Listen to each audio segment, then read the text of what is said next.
Assalamualaikum warahmatullahi wabarakatuh. Waalaikumsalam warahmatullahi wabarakatuh. Bismillahirrahmanirrahim. Innal hamdalillah nahmaduhu wa nasta'inuhu wa nastaghfiruh wa na'udzu billahi min shururi anfusina wa min sayyiati a'malina. May yahdihillahu fala mudhillalah wa may yudlil fala hadiyalah. Asyhadu an la ilaha illallah wahdahu la syarikalah wa asyhadu anna Muhammadan abduhu wa rasuluh. Allahumma salli wa sallim wa barik ala Muhammadin wa ala alihi wa ashabihi ajma'in. Subhanaka la ilma lana illa ma 'allamtana innaka antal alimul hakim. Allahumma aftah lana hikmataka wansur alaina rahmataka min khuzaini rahmatika ya arhamar rahimin. Qala Allah Ta'ala fi kitabil karim, a'udzu billahi minasyaitonir rajim. Ya ayyuhalladzina amanu taqullaha haqqa tuqatih wa la tamutunna illa wa antum muslimun. Ya ayyuhan nasu taqu rabbakumul ladzi khalaqakum min nafsin wahidah wa khalaqa minha zawjaha wa batha minhuma rijalan katsiran wa nisaa. Wattaqullaha alladzi tasaaluna bihi wal arham. Innallaha kana 'alaikum raqiba. Ya ayyuhalladzina amanu taqullaha wa qulu qawlan sadida yuslih lakum a'malakum wa yaghfir lakum dzunubakum wa may yuti'illaha wa rasulahu faqad faza fawzan 'azima. Amma ba'du fa innal asdaqal hadisi kitabullah wa khairal hadiyati Muhammadin sallallahu alaihi wasallam wa syarrul umuri muhdatsatuha wa kullu muhdatsatin bid'ah wa kullu bid'atin dhalalah wa kullu dhalalatin finnar. Bapak dan Ibu sekalian, jamaah Syifa, kajian online yang dirahmati oleh Allah, kita senantiasa diberikan oleh Allah rahmat yang besar. Habis sholat subuh masih ada kesempatan untuk menambah ilmu agar ibadah kita kepada Allah semakin baik dan semakin muluslah perjalanan kita untuk menghadap kepada Allah nanti memasuki rahmatnya, yakni surga Allah Subhanahu wa ta'ala.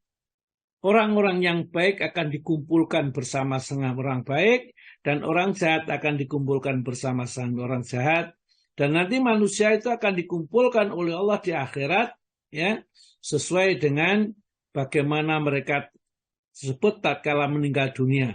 Kalau dia meninggal dunia dalam keadaan beriman kepada Allah, dikumpulkan dengan orang yang beriman dan dibangkitkan sebagai orang yang beriman. Sebaliknya, kalau mereka mati dalam keadaan munafik, keadaan kafir, keadaan syirik, maka kumpulannya ya orang-orang seperti itu. Dan alhamdulillah pagi-pagi ini kita sudah berkumpul dengan insya Allah semua orang yang baik. Ya.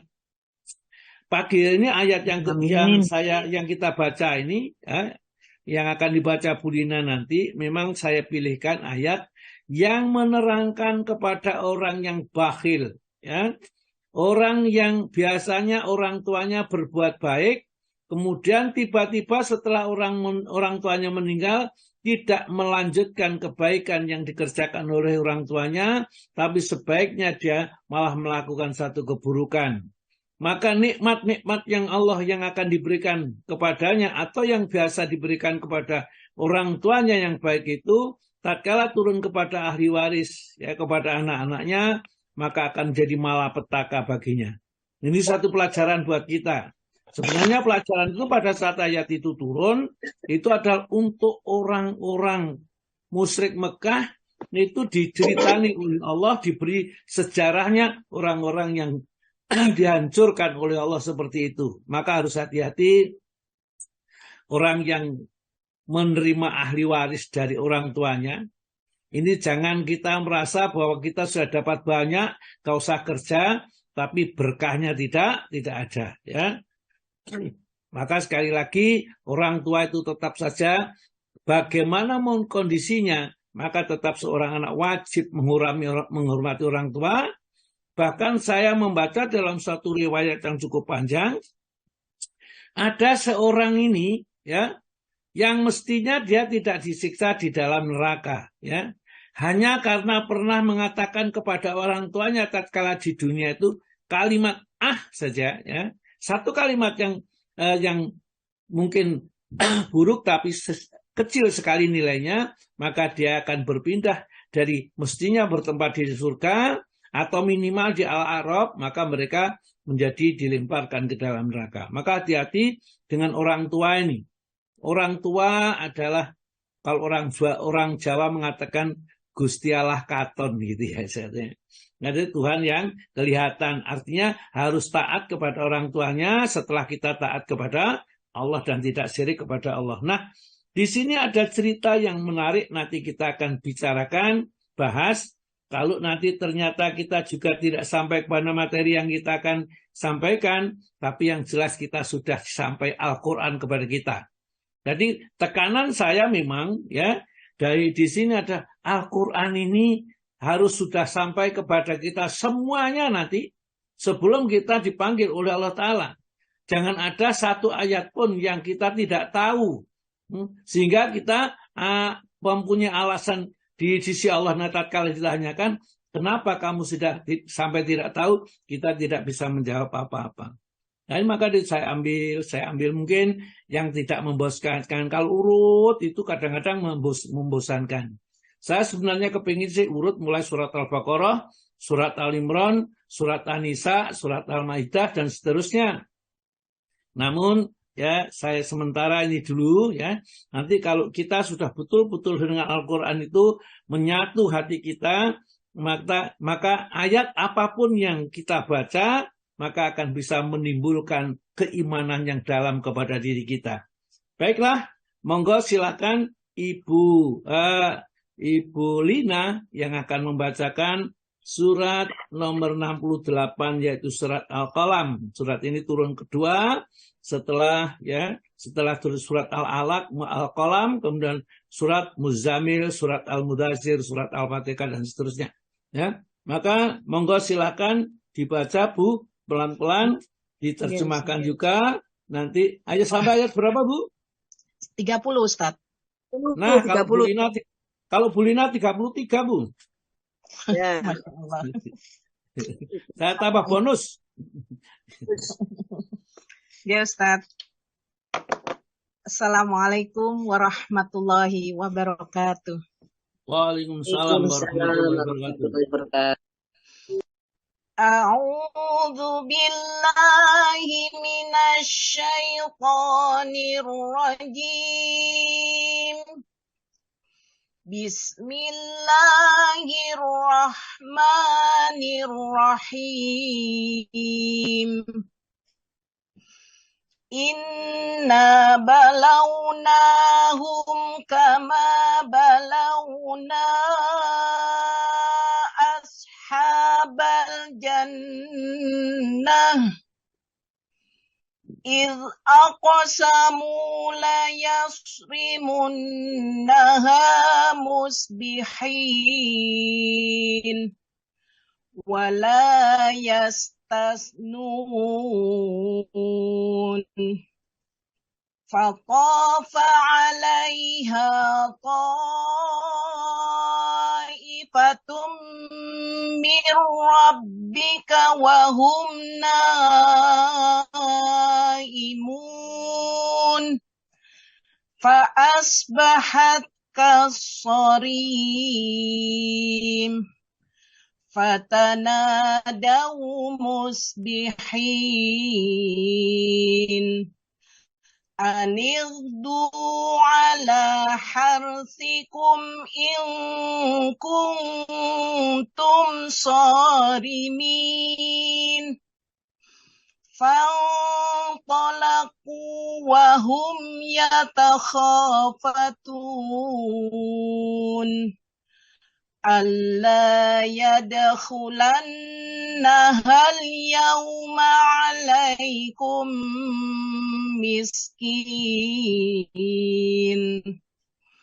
Wa ghadaw ala hardin qadirin. Falamma ra'awha qalu inna ladallun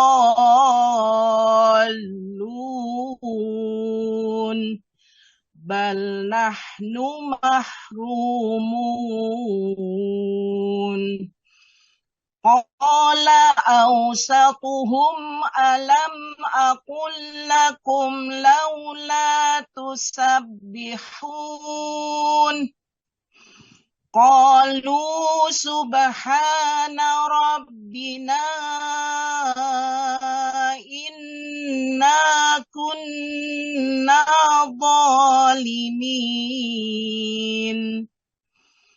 Fa'aqbala ba'duhum ala ba'din yatalawamun. Qalu ya wailana inna kunna qadin.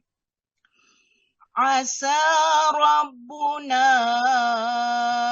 an yubdilana khairan minha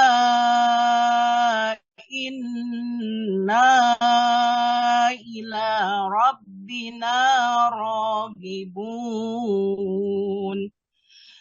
Kadzalika al-adzab wala'adzabul akhiratil akbar wala'adzabul akhirati akbar law kanu ya'lamun.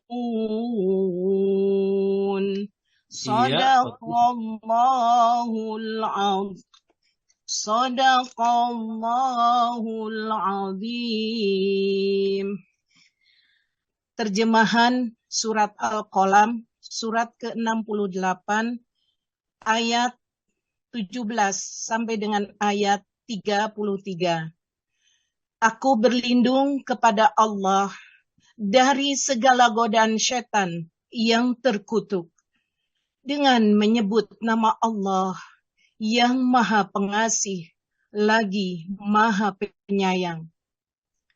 Sungguh kami telah menguji mereka, orang musyrik Mekah, sebagaimana kami telah menguji pemilik-pemilik kebun.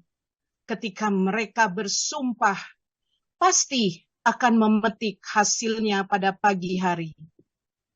Tetapi mereka tidak menyisihkan dengan mengucapkan, Insya Allah.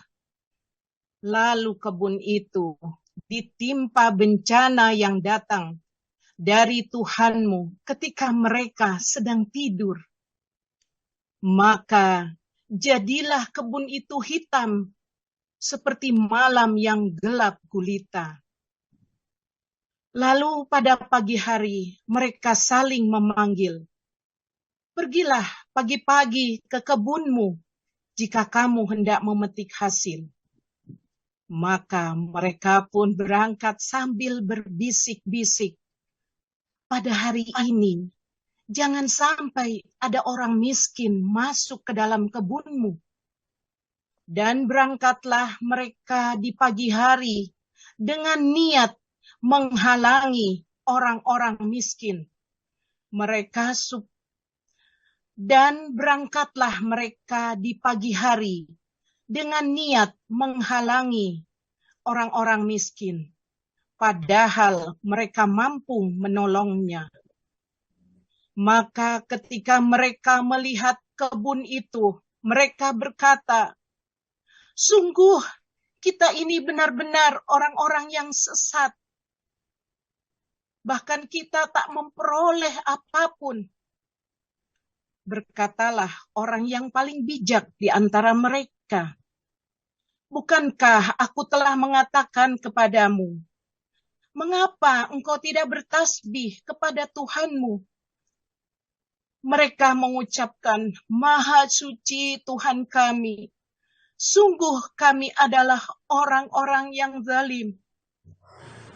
Lalu mereka saling berhadapan dan saling menyalahkan.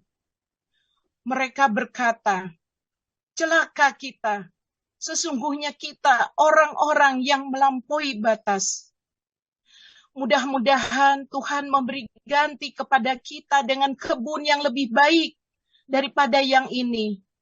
Sungguh kita mengharapkan ampunan dari Tuhan kita. Seperti itulah azab di dunia. Dan sungguh azab akhirat lebih besar sekiranya mereka mengetahui. Maha benar Allah dengan segala firman-Nya, dan Dialah yang Maha Agung. Wassalamualaikum warahmatullahi wabarakatuh. Waalaikumsalam warahmatullahi wabarakatuh. Luar biasa sekali, bacaannya sangat bagus, menerjemahkan juga sangat menduduk hati ya. Jadi perasaan kadang-kadang ikut terbawa. Orang menerjemahkan itu juga menentukan bagaimana nanti rasanya Al-Quran ini yang dirasakan oleh kita. Nah, ini ceritanya dulu ya, ada seorang yang sangat dermawan sekali. Sebelum anak-anaknya ini yang bakil sekarang yang dihancurkan kebunnya ini, orang tuanya itu sangat baik sekali kepada orang. Kalau kebunnya itu sudah mau panen begitu, dia manggil orang-orang miskin, kemudian dibagikan hasil tanaman panennya itu kepada mereka, sampai mereka itu puas dan senang sekali. Baru nanti hasilnya sisanya itu dibawa pulang sebagai rezeki dari Allah Subhanahu Wa Taala. Orang-orang musyrik itu juga sudah diberi kenikmatan oleh Allah dengan nikmat yang banyak, rezeki yang melimpah, ya, kemudian harta yang banyak bagi mereka, kekuasaan juga, namun mereka itu menentang kepada Nabi kita, tidak mau mengikuti ajaran yang dibawa oleh Nabi. Digambarkan Allahnya cerita saja, supaya mereka dapat mengambil pelajaran. Karena sesungguhnya orang-orang musyrik Mekah itu tahu sebenarnya ceritanya. Jadi tatkala penduduk Ad itu dihancurkan, kaum Samud itu dibinasakan, kisahnya Nabi Ibrahim, ya, kemudian kisahnya Nabi Nuh, semua tahu. Hanya saja mereka menutup telinga.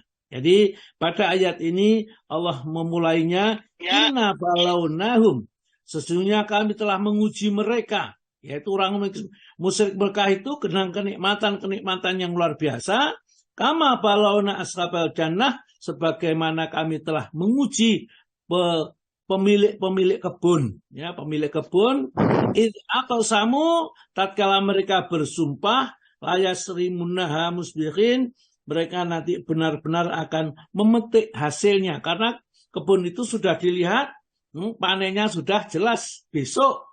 Hanya saja kalau dipanen siang hari nanti banyak orang yang minta, misalnya kebun apel atau misalnya kebun jeruk atau kebun apa saja, maka supaya tidak diminta oleh orang-orang miskin ini, dia merencanakan memetiknya malam saja. Mereka ya entah berlima atau berapa tidak disebutkan di dalam Al-Quran ini. Yang jelas mereka bersaudara banyak, ya, lebih dari 2 ya. Itu karena ada ausatuhum itu yang pertengahan atau yang paling bijaksana di antara mereka itu mesti banyak. Nah, pada saat itulah ya mereka akhirnya mau memetiknya, ya. Jadi kemudian Allah Ta'ala menjelaskan walayastasnun, dan mereka tidak mau menyisakan untuk orang-orang yang miskin ini. Atau di dalam ini mereka tidak mengatakan insya Allah besok kita petiknya, mereka mengatakan pasti. Maka dari itu kalau kita ada sesuatu yang belum pasti kita bisa meraihnya, ucapkanlah insya Allah. Walayastasnun, dan mereka tidak menyisakan untuk orang-orang miskin. Ya, tiba-tiba pemikiran yang seperti itu sudah musyawarah, ya, sore harinya musyawarah atau besoknya kurang 1 hari musyawarah dengan saudara-saudaranya ini, para saudara-saudara itu sudah ada yang menganjurkan, jangan kita seperti itu, kita ikuti aja. Nah, apa yang pernah dikerjakan ayah yang kita berbagi dengan orang miskin, Yang lain ini ayah itu terlalu baik memang ya. Kita mestinya bisa menguasai semuanya. Maka hari ini untuk hari ini kelihatannya panennya melimpah sekali, buah-buahnya banyak yang nanti akan bisa mendatangkan keuntungan yang luar biasa. Maka lebih bagus kita siapkan alatnya, kita siapkan tempat-tempatnya, dan kita petik di malam hari dan kita bawa ya hasilnya di malam hari itu juga. Maka fatofa alaiha ta'ifun min rabbika wa hum naifun ya. Maka malapetaka dari Tuhanmu mengepung atas kebun itu ketika mereka sedang tidur lelap. Fatofa maka mengepung meliputi alaiha atasnya atas kebun itu ta'ifun satu kepungan atau malapetaka min rabbika dari Rabbmu wa hum naimun bahkan sekarang mereka itu sedang tidur lelap. Jadi tatkala tidur lelap Allah bakar kebun itu. Ya, dikirimkan petir kepadanya, dibakar hancur. Habis semua satu pun tidak tersisa. Ya. Namun mereka tidak mengerti. Ya. Fa'asbahat kasorim. Maka jadilah kebun itu ya, menjadi kebun yang sudah pernah dipetik. Sudah hancur. Ya. Buahnya sudah tidak ada. Ya. Sudah seperti dipotong. Jadi seperti dipanen itu. Ya. Nah, karena mereka tidak tahu, fatanadau musbihin, maka mereka pun saling panggil memanggil di waktu pagi, ya, dibangunkan saudara-saudaranya. Nah, mari kita mumpung masih jam 3 barangkali atau jam 2 malam, kita petik itu. Kita siapkan kendaraannya yang mengangkut dan seterusnya, ya, supaya apa? Semuanya nanti bisa disimpan di rumah, tidak ada seorang miskin pun yang bisa minta untuk bagian buah-buah itu. Anidhu ala kharsikum in kuntum shorimin. Ya. Pergilah di pagi-pagi hari ini ke kebunmu kalau kamu ingin memotong. Maka fangtolaku, maka mereka pun berjalan. Apa pergi pagi-pagi, masih pagi buta sekali. Wahum yatakhofatun, dan mereka itu saling berbisik satu sama lain. Ya. Apa bisikannya disebutkan oleh Allah dalam ayat berikutnya, ayat 24, ya. Al-ayat khulanahar yauma, hari ini jangan sampai ada yang memasuki kebun kita, ya. Miskinun, jadi orang-orang miskin jangan sampai ada yang tahu bahwa kita sedang memanen sehingga mereka masuk nanti minta bagian mereka. Seperti biasanya kalau orang tua mereka dulu memetik tanamannya, memetik buahnya, banyak orang miskin dan datang dan mereka diberi.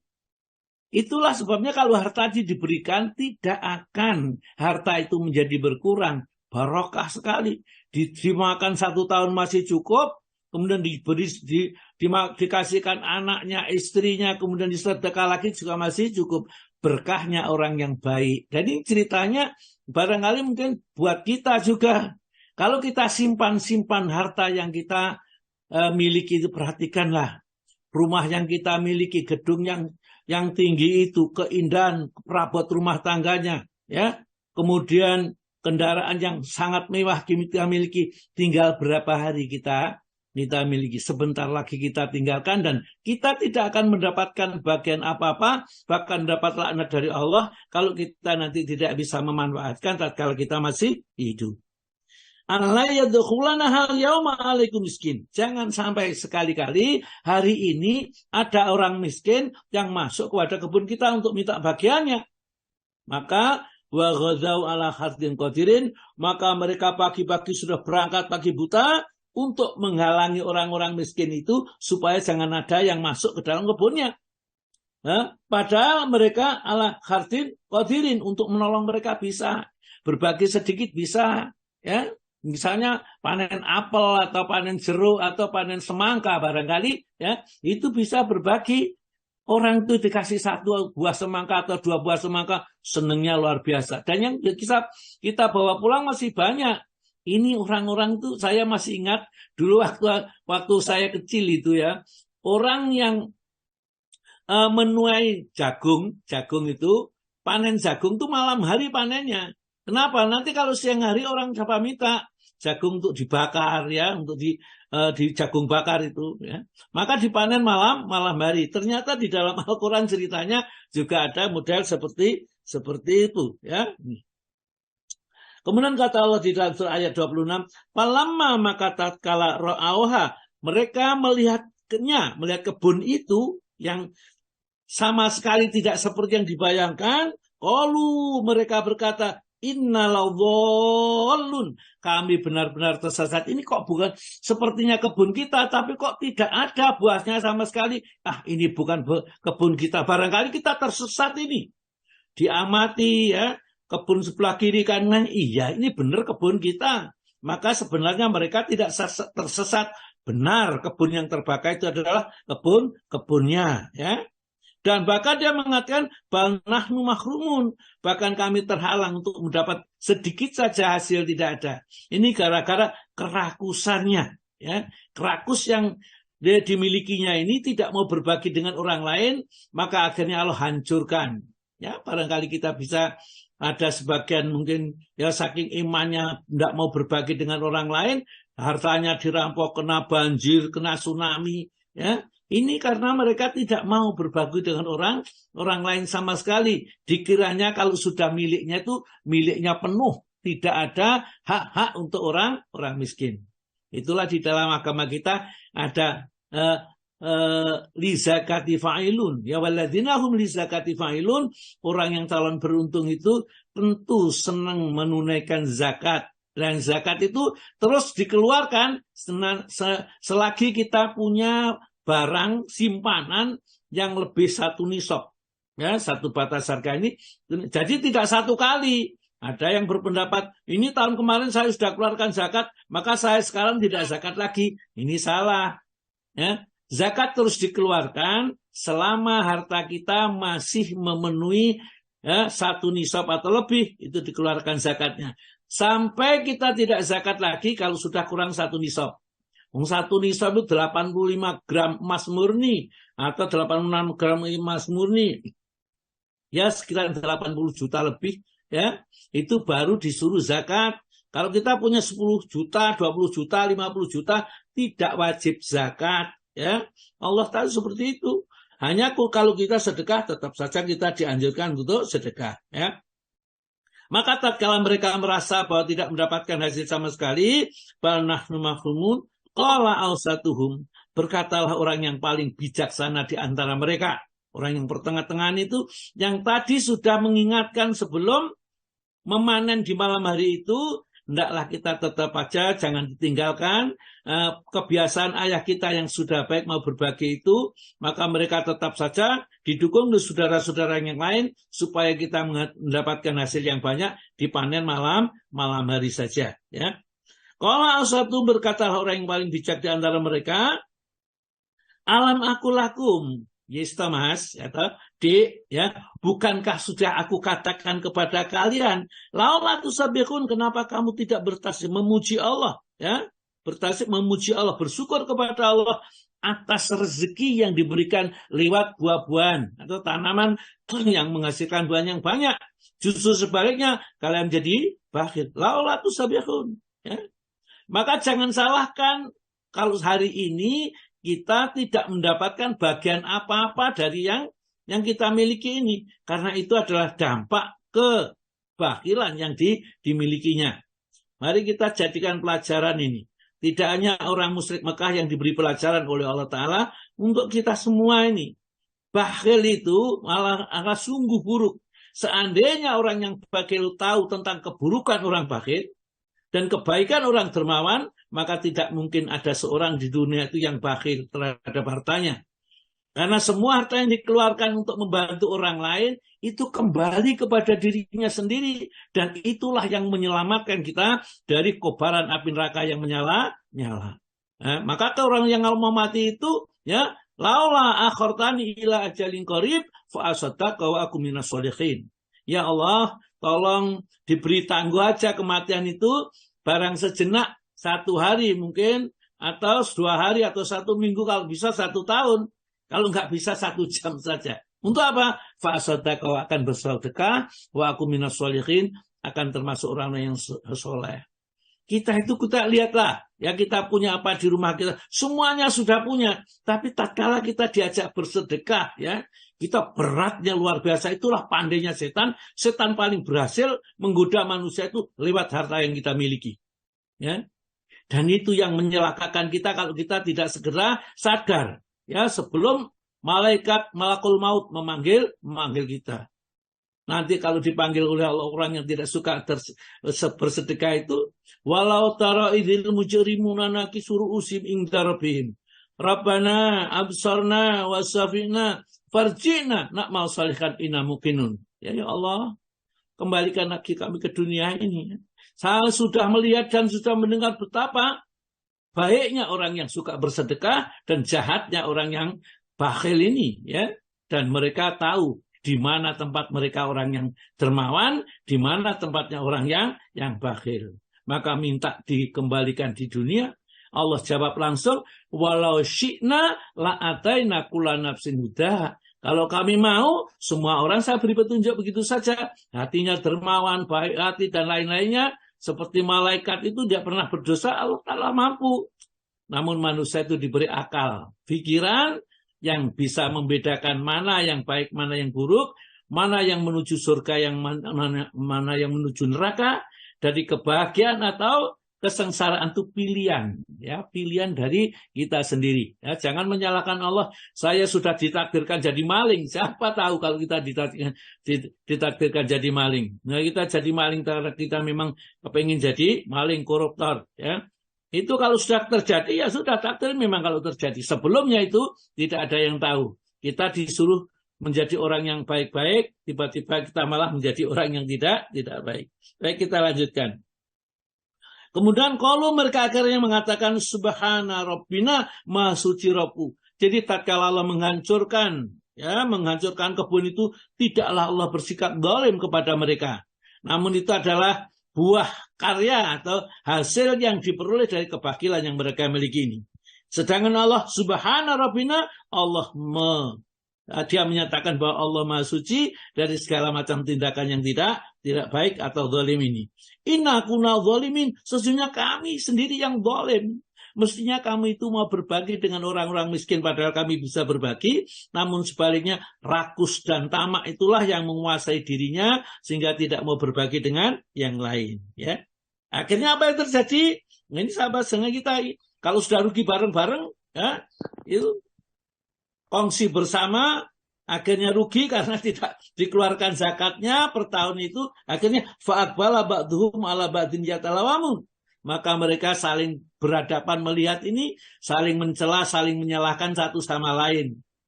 Gara-gara kamu sih yang mengajarkan ini. Enggaklah, kamu juga mau kalau begitu. Saling berdebat satu sama lain, ya. Fa'aqbala ba'duhum ala ba'din yatalawamun. Mereka satu sama lain saking berdebat menghadap satu sama lain, mereka saling menyalahkan nih. Qalu, ya, akhirnya mereka menyimpulkan, ya wailana, alangkah celakanya kami, inna kunna tohin, sesungguhnya kami adalah orang yang melampaui batas karena rakus yang tidak bisa mereka kendalikan. Jadi anggap mereka itu adalah orang yang melampaui batas. Sudah dikasih rezeki, sudah dimurahkan, tapi masih juga bakhil. Ya, cobalah, ya, orang yang bakhil itu akan kembali kepada diri sendiri. Innallaha la yuhibbu kulla mukhtalin fakhur. Sesungguhnya Allah Ta'ala sangat benci sekali, tidak suka orang yang sangat bakhil dan menyombongkan diri. Siapa mereka? Alladzina ya'muruna bil bukhli, ya. Mereka itu orang bakhil dan mengajak orang lain bakhil. Sudah dirinya bakhil, ngajak orang lain bakhil, ya. Sifat bakhil adalah, ya, tidak bagus. Allah berkali-kali mengingatkan, wa ma anfaqtum min syai'in fahuwa yukhlifuhu. Apa saja yang kamu infakkan, ya, tentang hartamu, Allah menggantinya. Kita membaca ayatnya tidak 1-2 kali, bahkan hasilnya sudah bagus, kenapa tidak diamalkan? Itulah nanti tanggung jawab kita di sisi Allah. Maka kita ngaji Al-Quran ini tujuannya untuk dipahami, dimengerti, dan diamalkan. Kalau kita bisa menjadi bagus bacaannya, itulah adalah keuntungannya. Tapi pokoknya adalah kita mengamalkan isi yang kandungan Al-Quran ini. Oleh karena itu setelah itu dia menyadari kesalahannya, maka dia akhirnya mengatakan asa, ya, mudah-mudahan Rabbuna Tuhan kami ayyubdilana menggantikan kepada kami, ya, kebun yang sudah terbakar tersebut khairum minha, lebih baik dari kebun yang terbakar itu. Memang setelah dia bertobat kepada Allah, ya, kemudian dia digantikan oleh Allah kebun yang lebih baik, yang lebih subur, yang lebih banyak buahnya, yang lebih barokah ini, ya. Inna ila rabbina raghibun, sesungguhnya kami kepada Rabb kamilah kami berharap untuk mendapatkan rahmatnya. Jadi setelah dia seperti itu, Allah, ya, Allah menggantinya kebun yang lebih baik, panen yang lebih banyak. Bahkan Allah menjelaskan, itulah contoh. Kadzalikal azab, itulah contoh. Jadi kerugian, ya, kemudian kecelakaan barangkali apa saja ini adalah contoh dari perbuatan buruk yang pernah kita kerjakan yang dibalas oleh Allah di dunia, ya, belum dibalas di akhirat. Kadzalikal azab, contohnya apa? Kebun yang dibinasakan oleh Allah itu, rezeki yang mestinya didapatkan oleh Allah Ta'ala, ya, dibinasakan. Ya, barangkali yang sekarang di Al Zaitun yang duitnya banyak, bangunannya megah, karena dia sekarang banyak berbuat dosa, ya, pimpinannya, nah, kepada agama ini dia mendustakan atau mereka melecehkan agama yang tidak semestinya, maka Allah akan hukum, ya, dihukum dengan caranya Allah Ta'ala, ya. Maka Allah Ta'ala, orang itu dikatakan dalam faidahum mublisun, maka mereka tiba-tiba diam berputus asa karena berada di dalam penjara. Ini buah mereka sendiri. Ya, tolong, ya. Yang lain lupa tadi kebuka sendiri. Baik, saya teruskan ini, ya. Kadzalikal azab, itulah azab. Orang-orang musyrik Mekah juga diingatkan, kayak begitu nanti. Kenikmatan yang diberikan oleh Allah di Mekah, yang tanahnya yang banyak, rezeki yang diperoleh, maka orang-orang yang hidup mewah pada saat itu nanti akan dicabut oleh Allah Ta'ala kalau mereka terus-menerus tidak mau taat kepada Rasulnya, ya. Wala azabul akhirah, dan sungguh siksa di akhirat nanti akbar, lebih besar lagi daripada sekedar kebun yang dibinasakan ini. Mereka dimasukkan neraka, dipotongkan, ya, pakaian dari api neraka, disiramkan di atas kepala mereka air yang sangat mendidih. Dengan air itu hancur luluhlah, ya, kulit dan usus-usus mereka, ya, usus dan kulit-kulit mereka. Setelah itu diberi cambuk-cambuk dari besi, ya. Setelah itu diambil, lemparkan di tengah-tengah neraka. Ulama aradu ayakhruju minha, setiap kali mereka ingin keluar dari neraka itu, min ghamin, saking panasnya, saking sedihnya, itu fiha, ya, mereka dilemparkan lagi ke tanah, ke tengah-tengahnya. Zuku azabal kharik, sambil dikatakan inilah siksa yang membakar, yang dulu di dunia kamu tidak mau taat kepada Allah dan Rasulnya, ya. Jadi Allah Ta'ala menjelaskan pada ayat yang ke-33, kadzalikal azab, yaitu contoh azab yang di dunia. Mungkin berupa yang dihancurkan, ada yang berupa tsunami, ada juga gempa bumi yang, ya, luar biasa sekali, banjir bandang dan seterusnya. Kadzalikal azab, itulah siksa yang ada di dunia. Wal azabul akhirah, dan sungguh siksa di akhirat nanti akbar, lebih besar, lebih mengerikan, lebih menakutkan. Lau kanu ya'lamun, kalau kamu mengerti, ya. Karena kadang-kadang karena kita tidak mengerti, maka tenang-tenang saja, ya. Nah, kita tenang-tenang saja. Baiklah jamaah yang berbahagia, marilah kita lanjutkan dengan apa yang akan kita kaji. Tapi sebentar, ya, mungkin akan kita lanjutkan, ya, yang dulu, yang kemarin itu. Oh, tapi langsung aja, ya. Langsung aja. Fikih sunnah dulu aja. Fikih sunnah yang sudah kita rencanakan karena waktunya memang sangat dekat sekali. Monggo, sampai apa kemarin itu babnya? Monggo Bu. Menyelenggarakan jenazah, Ustaz. Menyelenggarakan jenazah, ya. Monggo. ada. Mungkin dibaca Ibu. Monggo Bu Din. A'udzubillahi minasyaitonirrajim. Bismillahirrahmanirrahim. Menyelenggarakan jenazah Baiklah ya, wajib Ibu. Kelihatannya sinyalnya buruk ya, Bu Wati. Ya. menyelenggarakan jenazah hingga harus dimandikan, disekamkan. Ulama atau golongan terbesar dari ulama berpendapat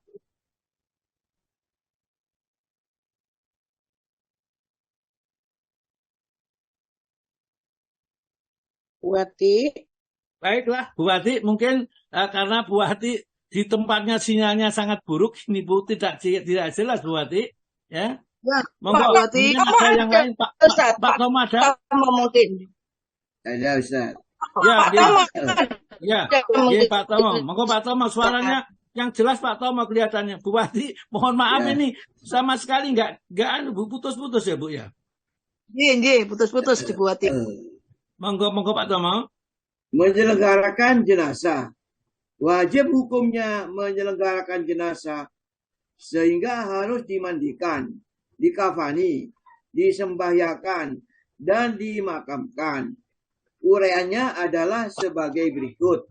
Jadi kalau kita sudah mati, itu yang pertama kali harus dilakukan adalah memandikan. Setelah memandikan, harus dikafani. Setelah dikafani, kemudian disembahyakkan, dan kemudian dimakamkan ke makam atau ke kuburan ya ini. Monggo uraiannya, memandikannya, monggo Pak. Memandikannya, satu, hukumnya. Jumhur ulama atau golongan terbesar dari ulama berpendapat bahwa memandikan mayat muslim hukumnya adalah fardu kifayah. Artinya, bila telah dilakukan oleh sebagian orang, maka gugurlah kewajiban seluruh mukallaf. Hal itu ialah berdasarkan perintah dari Rasulullah Shallallahu Alaihi Wasallam, juga karena tidak pernah diabaikan oleh kaum muslimin. Nah inilah mudahnya Islam. Kalau meninggal itu paling mudah adalah dimakamkan. Memang ada yang dibakar, ada mungkin ya dengan cara-cara yang lain. Tapi memerlukan biaya yang susah, biaya yang mahal. Bayangkan kalau mungkin agama lain tuh harus pakai sepatu, kemudian pakai dasi, dan setelah sekian hari masukkan terbelah. Berapa terbelahnya saja harganya? Sepatu dan lain-lainnya. Kalau yang dibakar berapa biaya pembakarannya? Tetapi muslim gampang, dikafani, ya setelah dimandikan, disucikan, dikafani, kemudian dimandikan, setelah dimandikan, dikafani, kemudian dimasukkan di dalam kubur. Ya, itu paling mudah dan praktis. Ya, itulah agama Islam yang ada, yang kita ikuti itu agama yang paling mudah, praktis itu dilaksanakan. Jadi ini berdasarkan dengan tuntunan Nabi. Ya. Terus dua, mayat yang wajib dimandikan dan yang tidak. Wajib memandikan mayat muslim yang tidak tewas dalam peperangan di tangan orang-orang kafir. Ya, jadi kalau muslim mati tidak di dalam peperangan melawan orang kafir, maka hukumnya tetap mereka dimandikan. Tapi orang kafir tidak usah dimandikan, tanam segitu saja. Jadi tidak ada upacara sama sekali. Dan ingat, makamnya orang kafir, pemakamnya tidak boleh dicampurkan makamnya orang muslim. Ya, harus makamnya tersendiri. Maka dari itu kalau ada makam antara Islam dan Kristen yang dijadikan satu tidak boleh. Ya, itu menurut melanggar dari aturan cara pemakamannya. Nah, kita tidak akan pernah mendapatkan di belahan bumi mana saja makam orang muslim dicampur. Meskipun di tanah makam pahlawan, mesti ada batas-batas yang mestinya begitu. Ya, hanya saja karena mungkin lahannya yang tidak banyak, ya, terbatas, maka akhirnya dicampur. Masalah sebenarnya tidak boleh sebenarnya. Kita langsung memandikan sebagian tubuh mayat, Pak. Memandikan sebagian tubuh mayat. Mengenai memandikan sebagian tubuh mayat, terdapat perbedaan di antara fuqaha. Imam Syafi'i, Ahmad, dan Ibnu Hazmin berpendapat bahwa hendaklah dimandikan, dikafani, dan disembayangkan.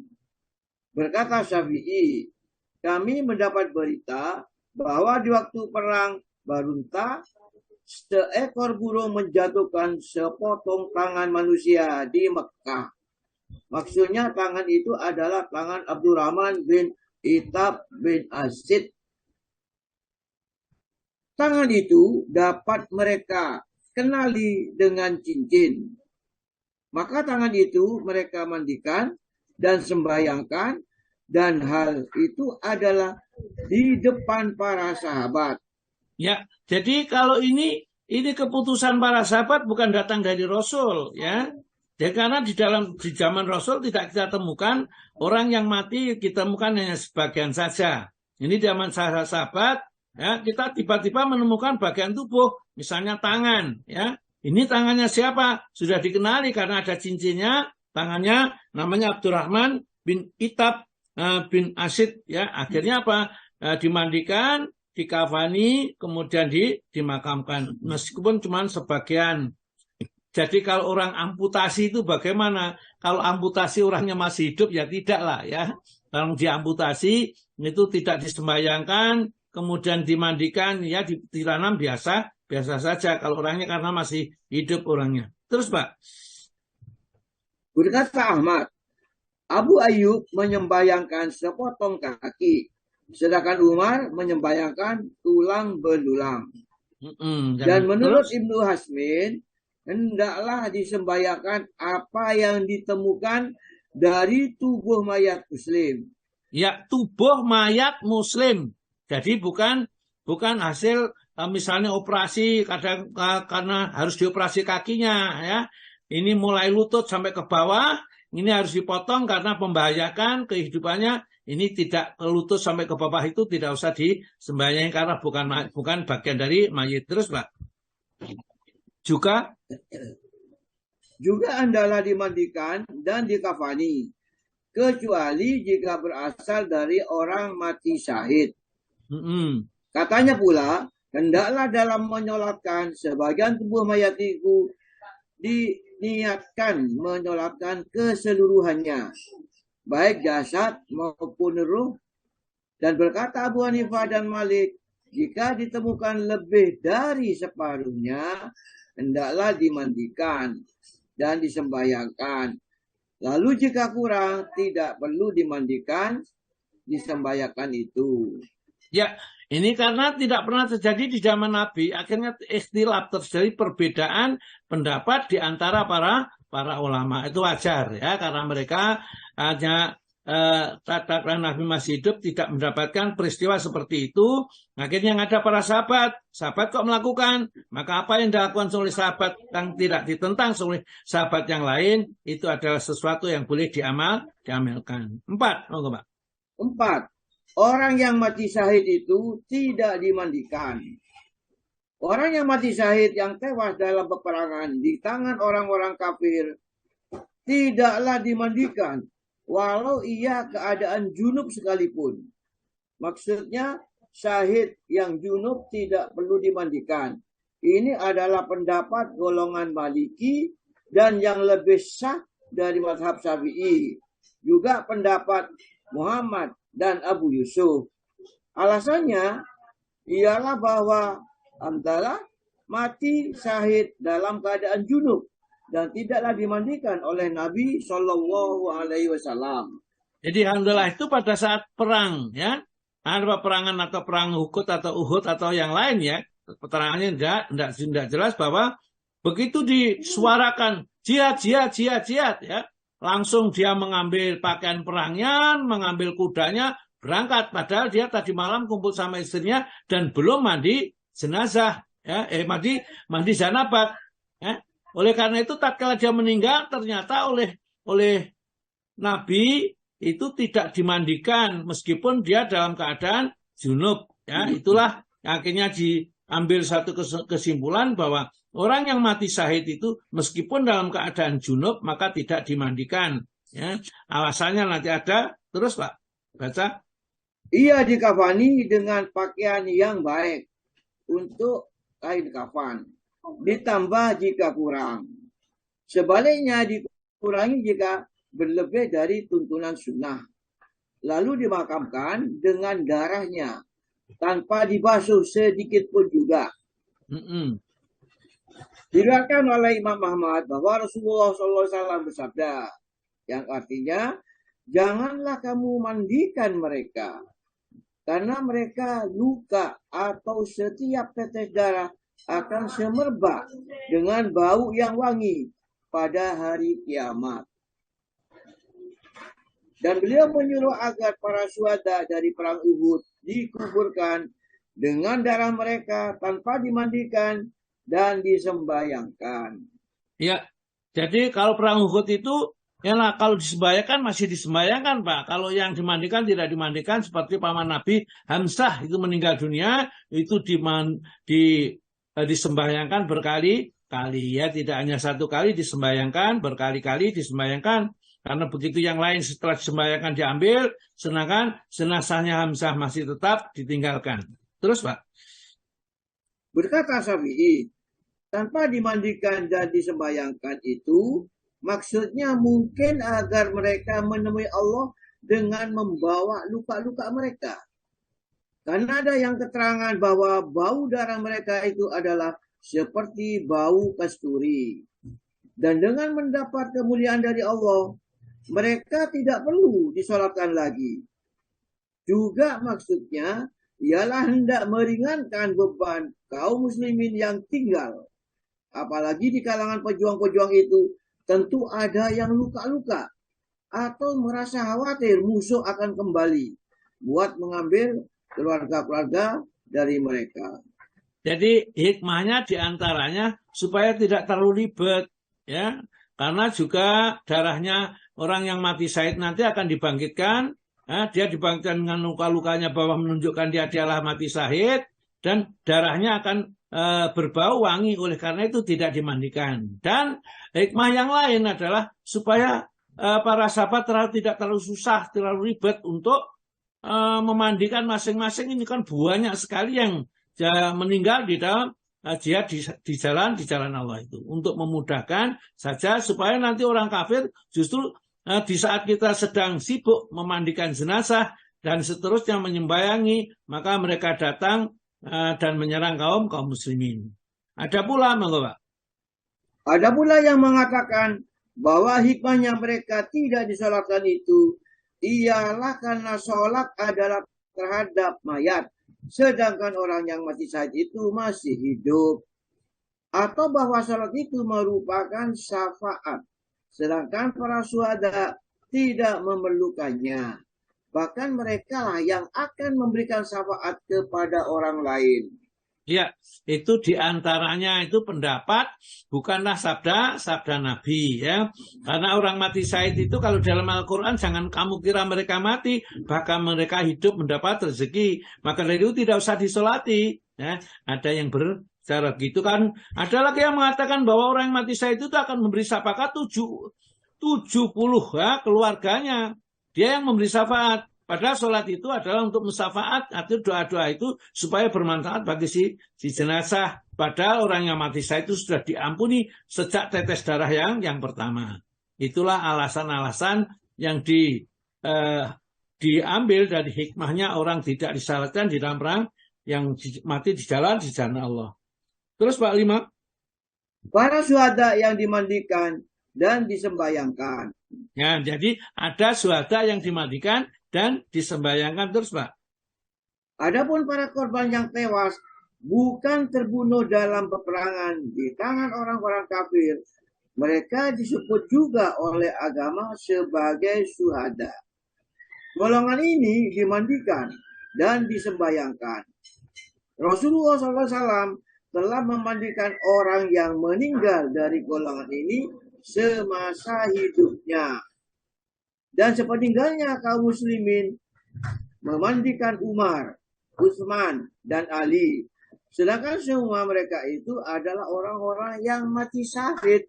Ya, jadi mati syahid ternyata juga tidak mutlak ya, karena suasananya matinya Sayyidina Umar ya, kemudian Sayyidina Ali, Sayyidina Utsman itu matinya mudah sekali kalau dilaksanakan memandikan jenazah, jadi tidak lagi dikhawatirkan untuk diserang musuh dan lain sebagainya. Padahal mereka itu juga syahid hukumnya.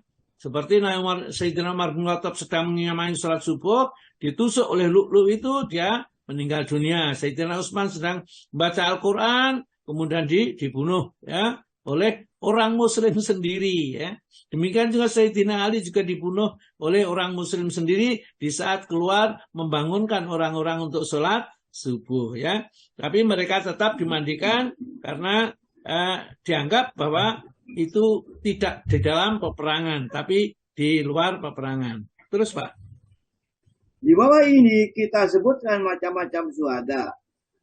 1.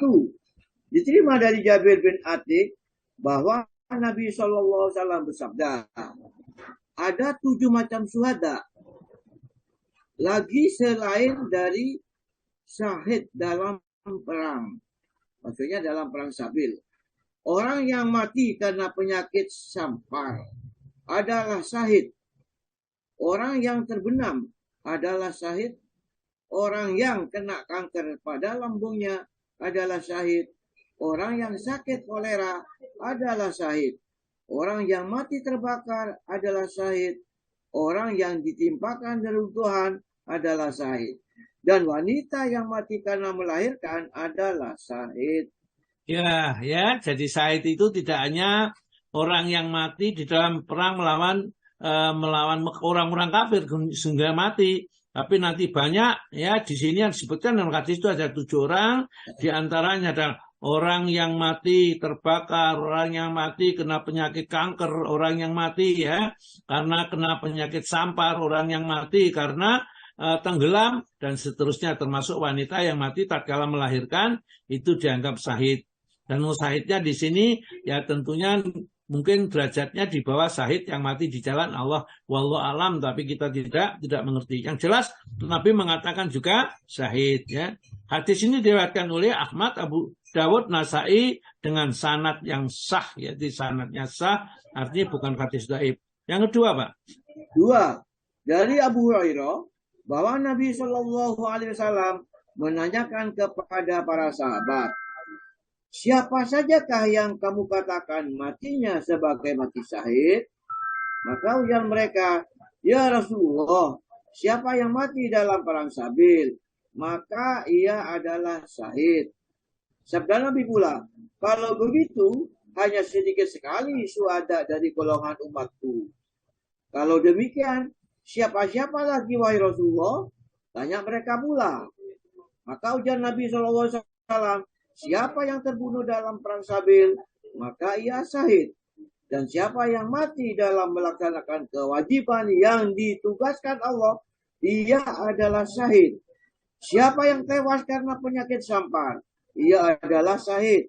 Siapa yang mati dalam mengidap sakit di perutnya, ia adalah syahid. Serta orang yang mati terbenam adalah syahid. Riwayat Muslim.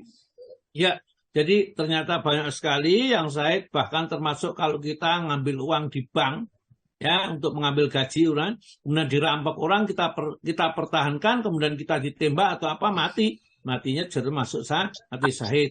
Mati membela kehormatan saudaranya, kehormatan keluarganya, nah itu juga syahid. Mati membela hartanya, ya itu juga syahid. Ya, kalau niatnya mungkin karena Allah itu rezeki yang memberikan Allah dipertahankan, ya maka mempertahankan itu juga termasuk syahid. Ya, dan banyak sekali orang yang mati syahid, dan dulu sudah saya bacakan khusus di dalam buku ensiklopedia sholat itu ada 19 atau berapa itu yang mati syahid itu.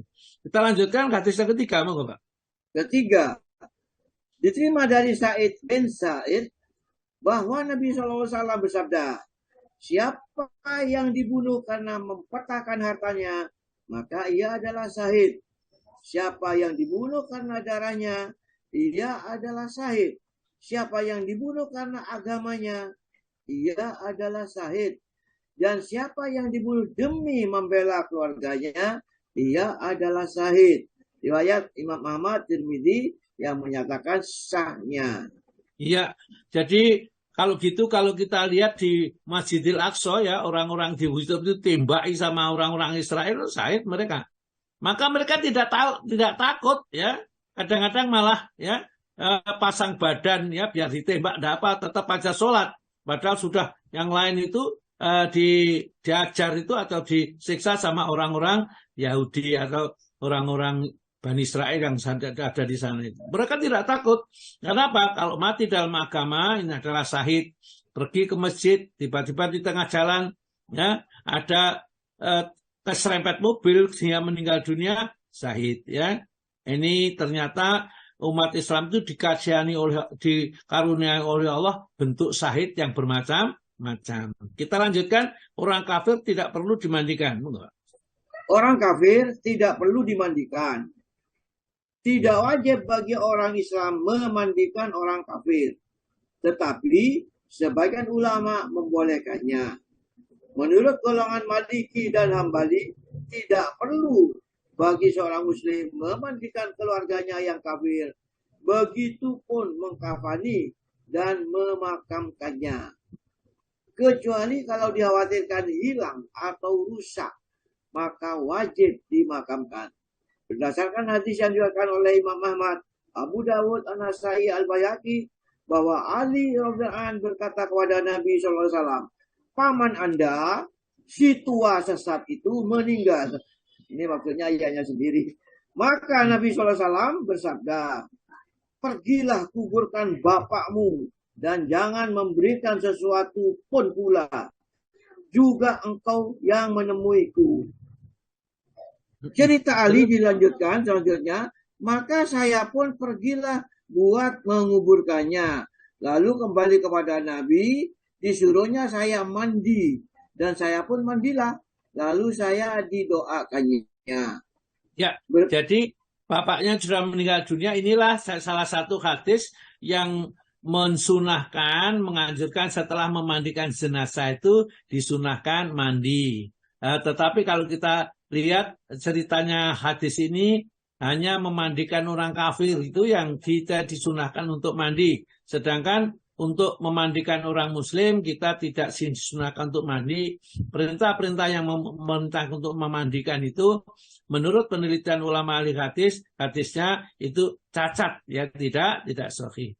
Terus berkata Ibnu Mundir,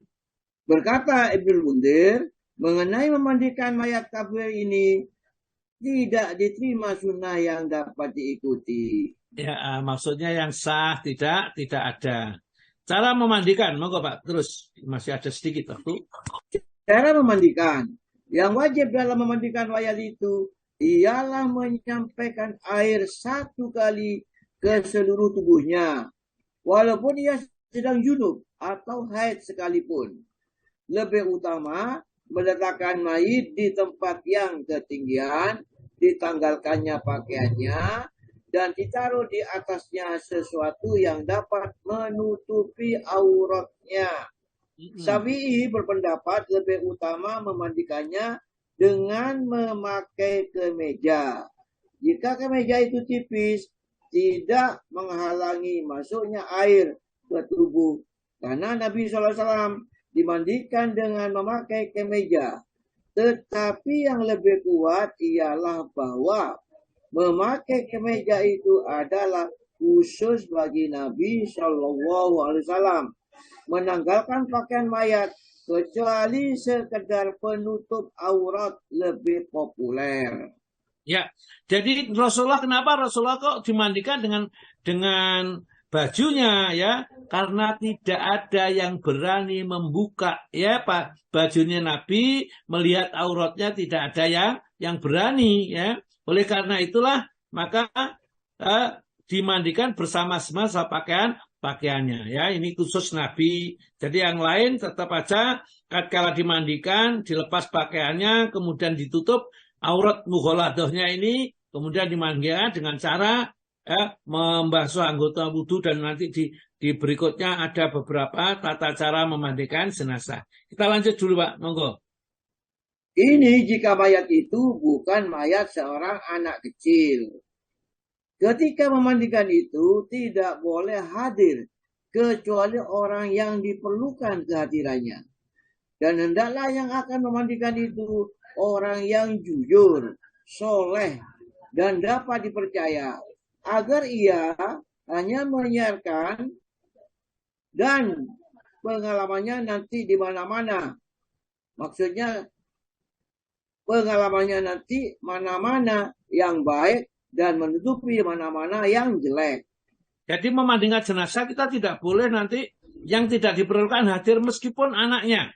Jadi misalnya seorang memandikan ayahnya, maka anak perempuannya tidak usah hadir dan tidak diperlukan hadir di situ, karena laki-laki yang memandikan adalah laki-laki meskipun anaknya ya tidak diperbolehkan memandikan kalau ada laki-laki ini. Nah, kemudian kalau memang suami istri itu boleh, suami boleh memandikan istri, istri boleh memandikan suami, hanya terbatas itu saja. Kemudian yang lainnya tidak diperbolehkan meskipun anaknya sendiri ya. Terus Pak, diriwayatkan oleh Ibnu Majah bahwa Rasulullah SAW bersabda, hendaklah yang akan memandikan jenazah-jenazah itu orang-orang yang dapat dipercaya. Jadi maksudnya jangan sampai menceritakan aibnya, anak orang itu sakit ini, bendol di sini, atau mungkin kemauannya begini atau begini ya, sehingga aibnya itu terceritakan di kalangan masyarakat. Baunya nggak enak dan seterusnya, tidak diperbolehkan bercerita seperti itu, yang akhirnya dijas bahwa mayat itu dikiranya mayat yang jahat karena baunya nggak enak. Terus Pak, ia wajib berniat karena ialah yang terpanggil untuk memandikannya. Setelah mulainya dengan memijat perut mayat dengan lunak untuk mengeluarkan isi, maksudnya isinya kotoran yang kalau ada ya, serta hendaklah dibersihkan najis yang terdapat di badannya, dan ketika hendak membersihkannya auratnya, hendaklah dilapisinya tangan dengan kain, karena menyentuh aurat itu hukumnya haram. Kemudian hendaklah diwudukannya mayat itu seperti wudhunya orang yang sembahyang. Berdasarkan sabda Nabi SAW, mulailah dengan bagian yang kanan, anggota-anggota wudhu. Nah, ini yang salah kaprah Pak. Mayat itu tidak diwudukan sebenarnya, ya, hanya dicuci, dibasuh anggota-anggota wudhu, ya, bagian anggota wudhu tidak diwudukan, karena wudhu itu hanya untuk orang yang sholat, sedangkan mayat tidak ada sholat bagi mayat. Jadi diwudukan itu maksudnya dibersihkan atau dibasuh di anggota-anggota wudhu. Anggota wudhunya misalnya muka, kemudian kedua lengan atau kaki, kemudian dan seterusnya. Jadi tidak usah nanti dimasuki air, diutrak-utrak itu janggutnya diginikan, ya tidak usah. Jadi tidak diwudukan, tapi dibasuh anggota wudhu, ya. Nah ini kadang-kadang di banyak buku-buku fikih itu disebutkan diwudukan, karena wudhu itu untuk mandi, sehingga untuk mayat juga tidak ada batal wudhu. Jadi ada juga yang mengatakan ini sudah diwudhui tadi, jangan disentuh. Nanti laki-laki menyentuh perempuan, mayat batal lagi, diwudhui lagi. Ya.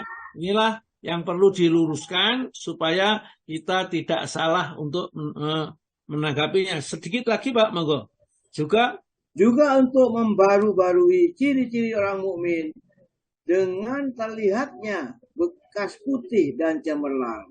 Ya. Setelah itu hendaklah dimandikan 3 kali dengan air dan sabun atau dengan air bidara, dengan memulai pada bagian kanan. Seandainya 3 kali itu tidak cukup, misalnya belum bersih dan sebagainya, maka hendaklah dilebihinya menjadi 5 atau 7 kali.